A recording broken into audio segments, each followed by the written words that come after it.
Hello everyone, my name is Zenitsu and I'm back with another Digimon deck profile video. So today I'm going to be taking a look at BT07, and BT07 offers us lots of new and exciting cards to build new and powerful decks with. And in today's deck profile I'm going to be highlighting the Black X-Antibody deck. So the Black X-Antibody deck's core gimmick or mechanic that it's trying to do is increase its own inheritable sources for various benefits while utilizing some really powerful inheritable abilities. So this is going to be a really fun and really strong black deck to be playing around with come BT7. So without further ado, onto the deck profile. Starting off with the Digitama, I'm going to be running one copy of Pagumon. Pagumon is just the 5th Digitama of the deck. You don't necessarily need to run Pagumon or a 5th Digitama if you don't feel like you want to. I just feel like for what Pagumon is doing, it's just a really good generic black Digitama to be running to help with the overall consistency of the deck. So what this card is doing is it has an inheritable ability of on delete. We get to reveal the top card of our deck, and if it's a black Digimon,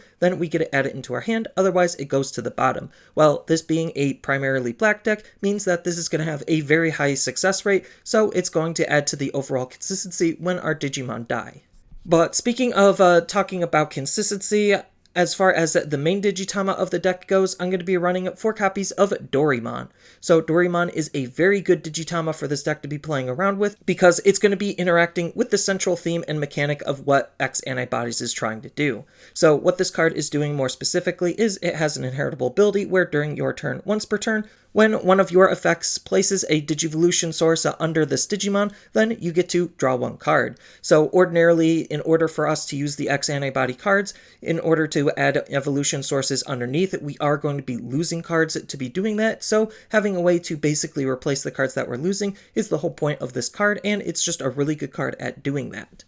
Next, on to the rookies, I'm going to be running 2 copies of Chuumon. So Chuumon is still a pretty important rookie to be running just because there is still a lot of memory manipulation running around in the game, and Chuumon is one of the few cards that can counteract that. So what this card is doing is it has this very powerful static ability where during all turns, your opponent can't gain memory by anything but Tamer abilities. So this is just very powerful at trying to limit and lock what the opponent can do in terms of memory manipulating shenanigans, and that's just the most common thing for a lot of players to do because there's just a lot of different ways that we can manipulate the memory in the game. The easiest thing to do is use lots of different memory boosts, or if there's anything like a Hammer Spark or various abilities that'll try to gain the memory back, then this card will help shut those down, limiting what the opponent is actually able to do, making it so they have to play around Chuumon or try to get rid of him, and that's attention they could be putting elsewhere. So I think Chuumon is going to be a very important card and still is a very good card for this deck to run because of that ability.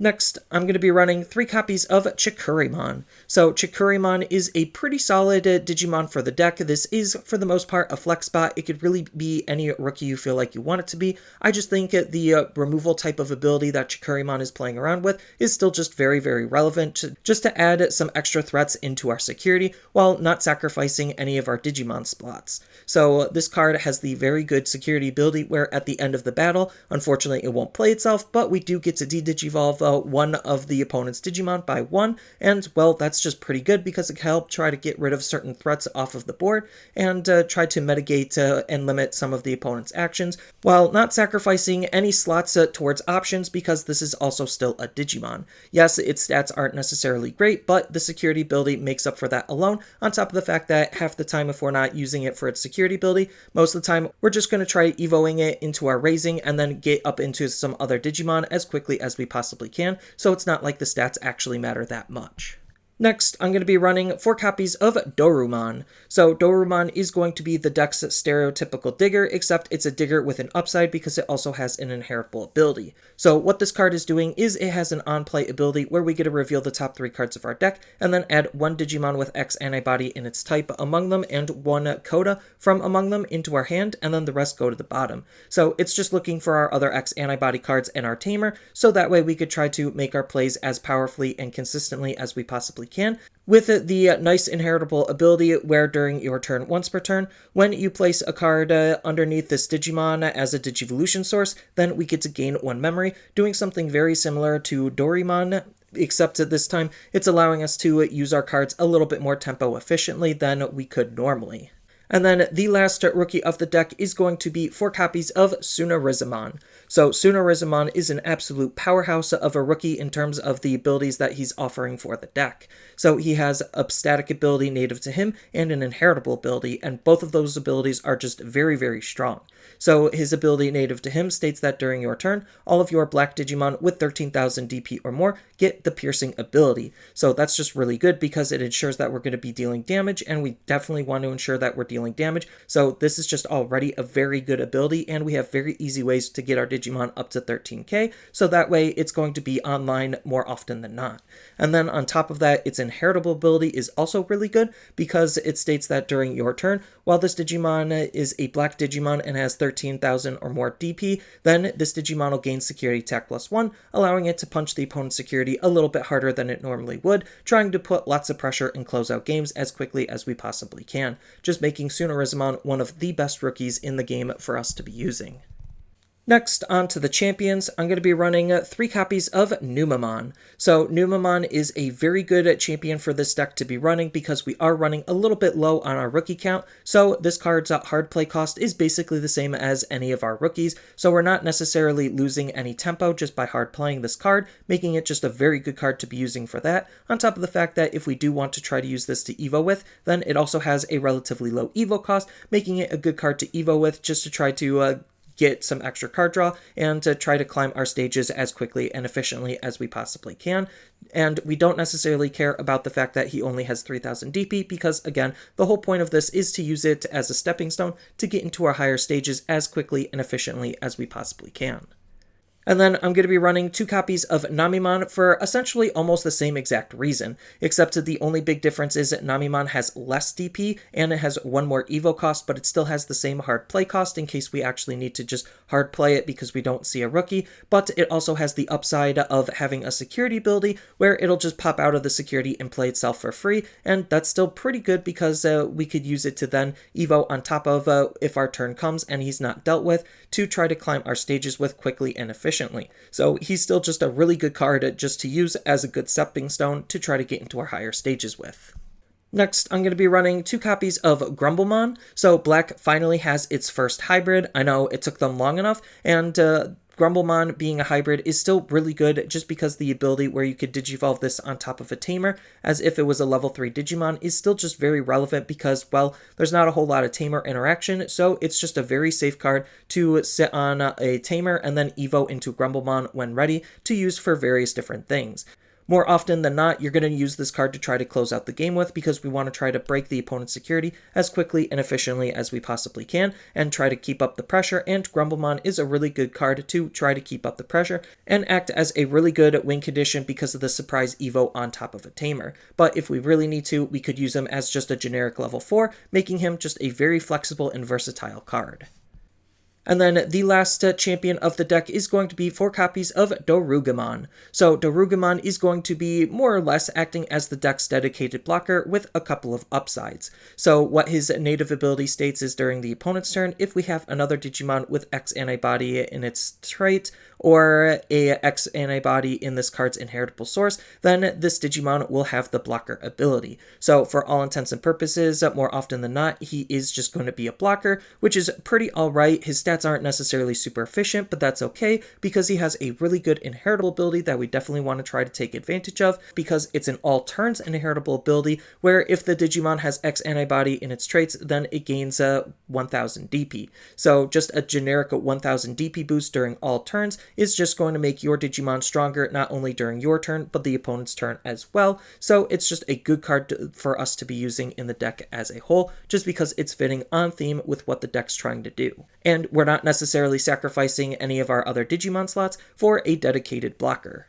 Next, on to the ultimates, I'm going to be running 4 copies of Volcanomon. So Volcanomon is a pretty solid Digimon to be using for this deck. For all intents and purposes, this is kind of a flex spot, so it could really be any ultimate you feel like you want to be using, but I really do like what Volcanomon is doing because we already want to try to increase our own security attack plus to create a very powerful Digimon to threaten the opponent with, and this card only further supports that with the nice inheritable ability where during your turn, while the opponent has an unsuspended Digimon in play, then this Digimon gains security attack +1, so we could try to, again, hit the opponent's security as hard as we possibly can, trying to pressure them and close out the game as quickly as we possibly can. And then the last ultimate of the deck is going to be 4 copies of Dorugaramon. So no, Dorugaramon is not an actual Greymon, but this card is still a very powerful card for the deck to be playing around with because of, well, everything this card is doing and all of the synergy that this card has with what X-Antibodies is trying to do as a whole as of this point.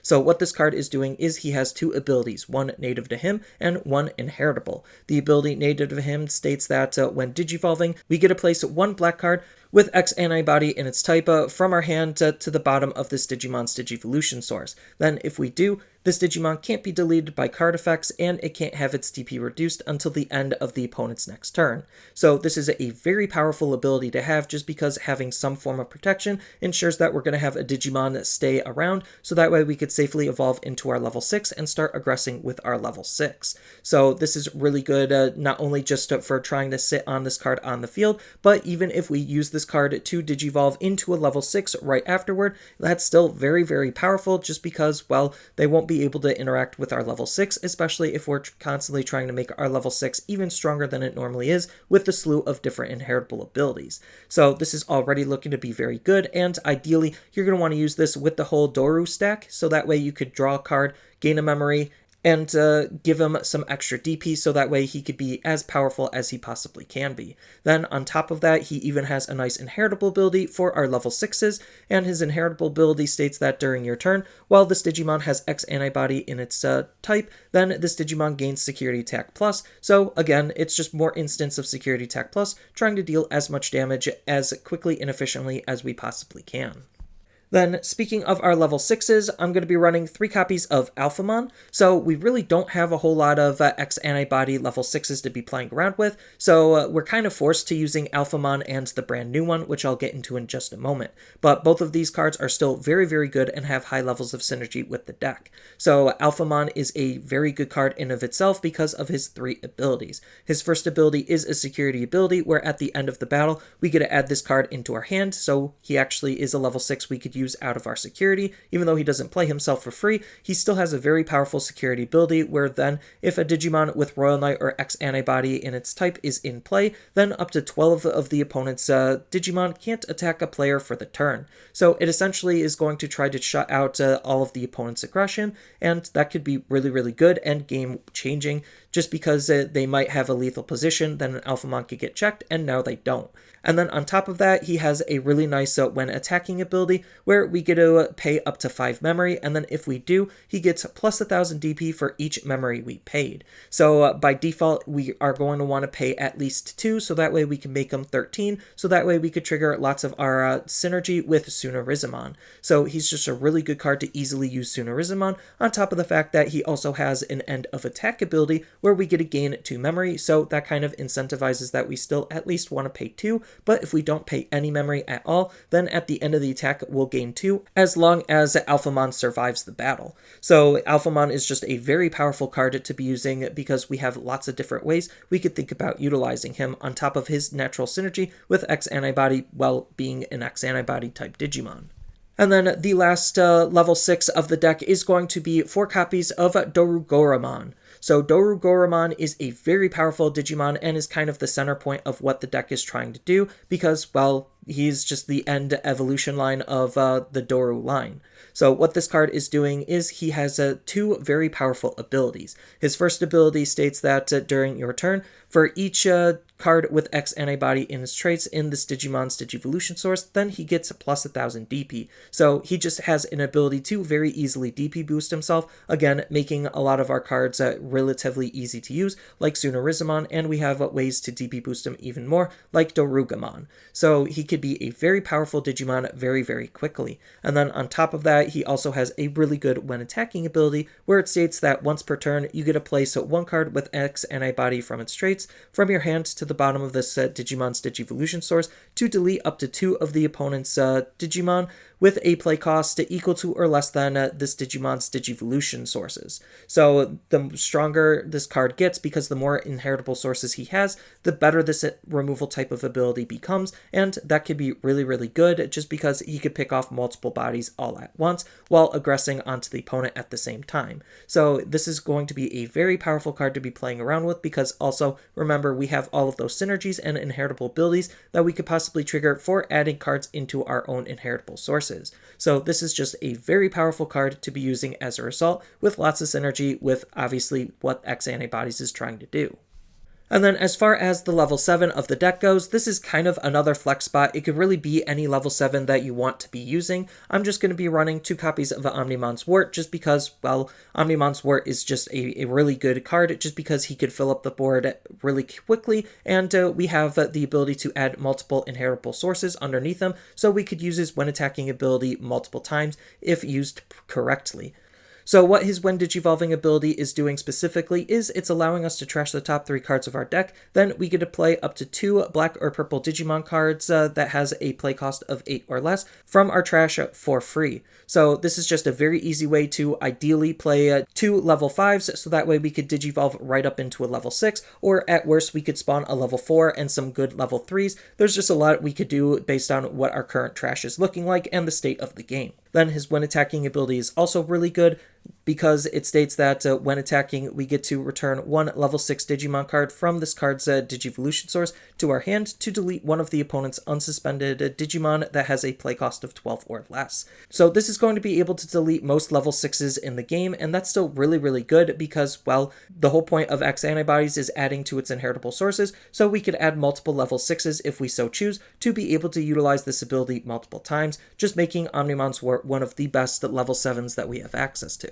And then as far as the options go, I'm going with a relatively basic, well-rounded option package. So I'm going to be running 2 copies of Iron Fisted Onslaught as just the big hard removal card, and this card is really good because its security ability activates in the main, making it a really good security threat with the potential of this card deleting multiple Digimon off of the opponent's field because it's deleting all of the opponent's Digimon with the highest play cost. So it's just one of the best removal cards Black has access to at this time, and I'm also going to be running 2 copies of Brave Metal just to act as a solid mid-level removal card that could potentially delete more than just a mid-level Digimon. So what Brave Metal is doing specifically is it's allowing us to delete one of the opponent's Digimon with a play cost of 6 or less, and then if we have a Digimon with 5 or more Digivolution sources and X-Antibody in its type in play, then we get to delete one of the opponent's Digimon without X-Antibody in its type instead. So it's going to be just a very decent removal card just because we have easy ways to increase our Digimon's Digivolution source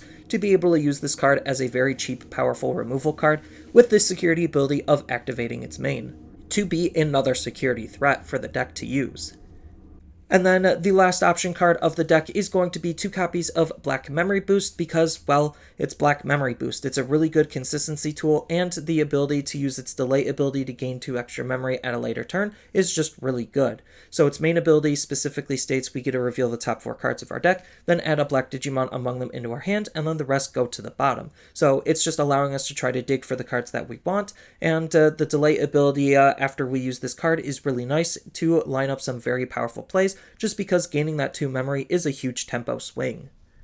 And then the last card of the deck is going to be the only tamer of the deck, and that's going to be 3 copies of Coda. So Coda is going to be the deck's dedicated memory fixing tamer, so if our memory is ever less than 3, he'll just hard set it to 3, and this is really important because we're basing a lot of our plays off of 3 memory. And then on top of that, he has an on-play ability that's helping with the overall consistency of the deck because his on-play ability allows us to look at the top 4 cards of our deck and add 1 Digimon with X-Antibody in its type from among them into our hand, and then the rest go to the bottom in any order. So again, he's just adding more consistency and allowing us to actually play our cards, making him just one of the best tamers on top of the synergy with Dorumon, so that way he could try to be searched off of Dorumon. So this is just a very powerful card to be working with in the deck just because of all of those built-in synergies.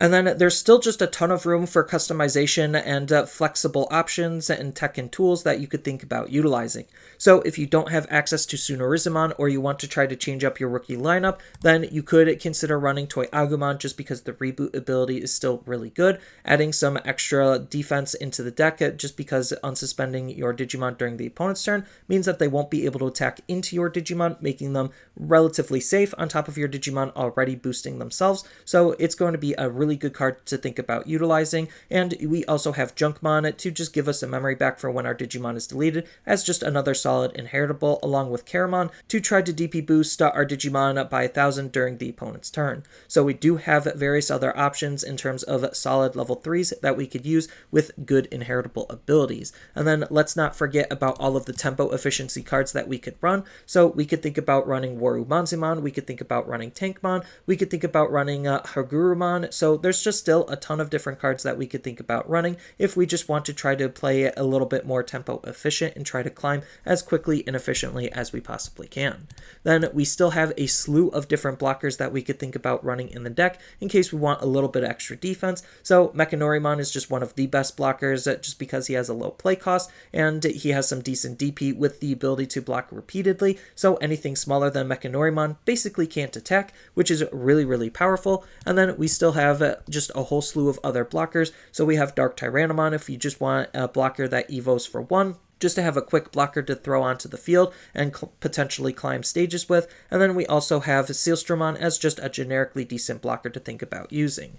And then speaking of blockers, we could even change up our level 5s to include various different abilities, one of which is going to be the blocker ability for our level 6s, because we have the Megadramon from the starter deck that we could possibly play with. So if you are leaning a little bit more into the reboot side, then you could run some of the reboot synergies as well to give your Digimon blocker reboot and various other abilities, making your Digimon just a really powerful Digimon to be playing around with. Then we also have Rebellimon to think about playing with to try to make our Digimon a little bit safer, just because we could Digivolve up into Rebellimon, discard a card, and give our Digimon blocker and retaliation, and this buff does carry over to our level 6s in case we want to Digivolve him right afterward. So again, there's still just a whole bunch of different level 5s that we could think about playing with, depending on what you want to gain out of the deck. And then unfortunately, there isn't really any good at level 6 substitutes, just because the deck is trying to play around with X-Antibodies, and we don't have a whole lot of X-Antibody level 6s,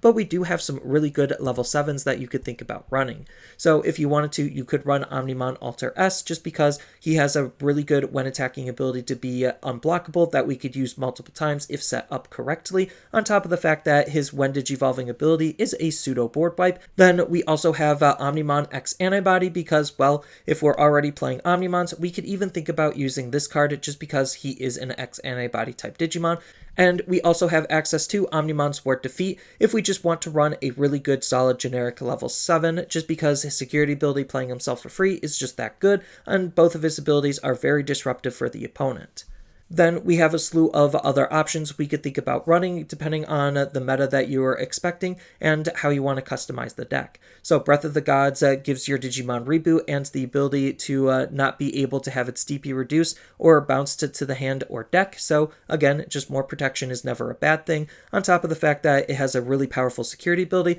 that will shut off all of the opponent's aggression. Then we do have Final Zubagod Punch that we could think about playing it to just give our Digimon even more DP and more power and potential to be playing around with, just because blocker, reboot, and security attack +1 is very, very strong, and we have easy ways to get our Digimon up to 13, so this card could boost them up to 16 to be able to get all of those benefits. And then we even have Pride Memory Boost as an alternate memory boost for the deck. This card just allows us to try to play cards off of the top of our deck, which isn't necessarily a bad thing, just because it's allowing us to, well, get bodies on the board quickly and efficiently if we don't have anything to play from our hand. And then we also have Metal Cannon as a really good generic draw card, just because, well, this card is synergizing with X-Antibodies, and it's allowing us to draw multiple cards for us trying to build a large stack.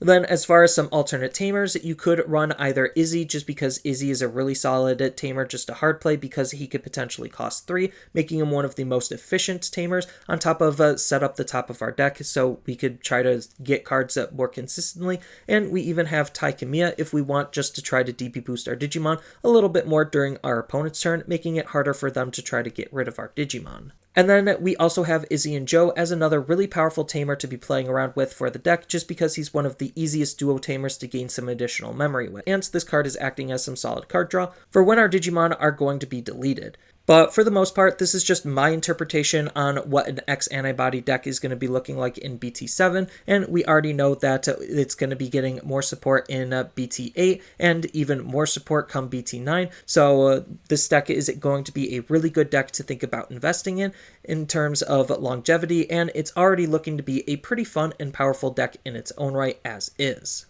So that's all I really have for this video. As always, feel free to tell me your thoughts down in the comments below, and down in the description below are a couple of different ways you could support me and the channel. So I do have a TCG Player affiliate link, so when you use that link to buy cards off of TCG Player, then some of that money will go to supporting me and the channel. I also do make and sell playmats over on Overcard Gamers on Facebook, so when you buy a playmat with my design, then some of that money will also go to help supporting me and the channel. And on top of all of that, I do have a Twitch account over on twitch.tv/Zenitsu, so giving me a follow and a subscription also helps support me there, and I do play Digimon on top of various other games on that platform as well. So thank you everyone for watching, and as always, don't forget to like, share, and subscribe for more content, and I'll see you in the next video.